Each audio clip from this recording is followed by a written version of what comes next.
Good morning and welcome to the Weekly Insights with John Plassard. In a report I released this week, I explained that by joining forces with the 14 other Asian countries, China will expand its hold on the global economy.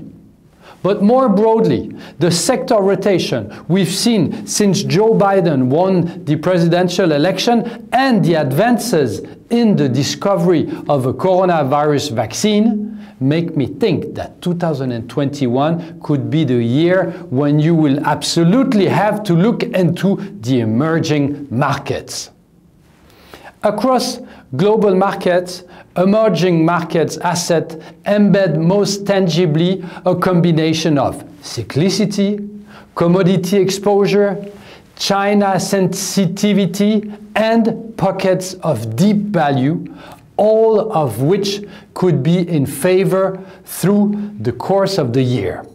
If these tailwinds come together all at once, and given low positioning and friendlier US attitude towards global trade, emerging market outperformance may be more sustained through the year.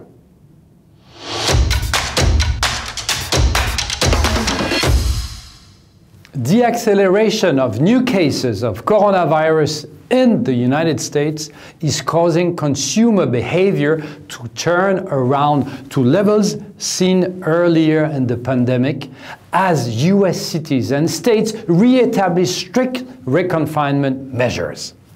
If we focused on restaurants, which still employ nearly 14 million people in the United States, we see that large cities such as New York are facing two major problems.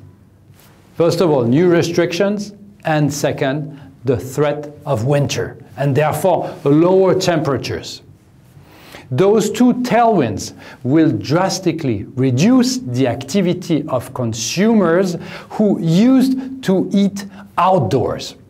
Goldman Sachs has even calculated that below 4 degrees Celsius and despite the heaters, consumers were deserting restaurants that already had only 25% capacity since last September.